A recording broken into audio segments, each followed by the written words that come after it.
As stated before, a resource-based economy applies the scientific method to social concern, and this isn't limited to simply technical efficiency. It also has the consideration of human and social well-being directly and what comprises it. What good is a social system if, in the end, it doesn't produce happiness and peaceful coexistence? So it is important to point out that with the removal of the money system and the necessities of life provided, we would see a global reduction in crime by about 95% almost immediately, for there is nothing to steal, embezzle, scam, or the like. 95% of all people in prisons today are there due to some monetary-related crime or drug abuse, and drug abuse is a disorder, not a crime. So what about the other 5%, the truly violent, often seeming to some as being violent for the sake of being violent? Are they just evil people? The reason that I frankly think it's a waste of time to engage in moral value judgments about people's violence is because it doesn't advance by one iota our understanding of either the causes or the prevention of the violent behavior. People sometimes ask if I believe in forgiving criminals. My answer to that is, no, I don't believe in forgiveness any more than I believe in condemnation. It's only if we as a society can take the same attitude of treating violence as a problem in public health and preventive medicine, rather than as a moral evil.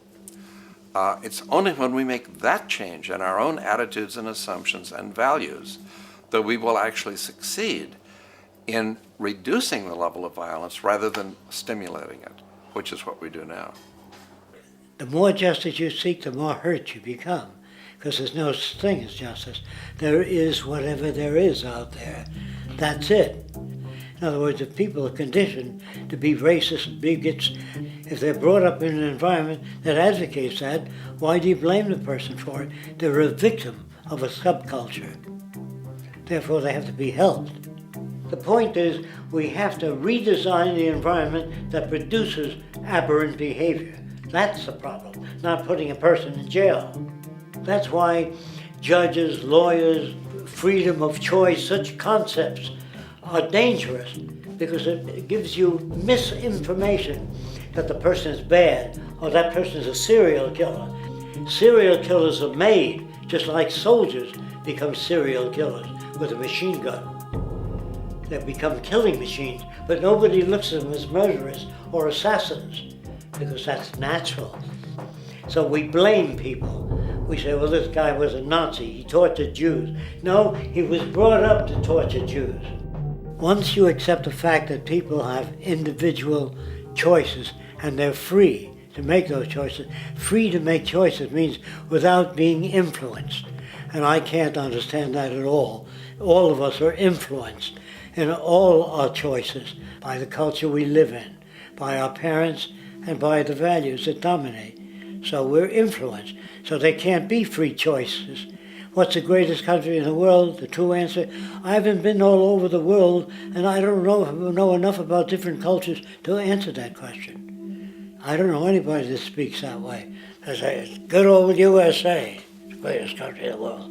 There's no survey. Have you been to India? No. Have you been to England? No. Have you been to France? No. What do you make your assumptions on? They can't answer. They get mad at you.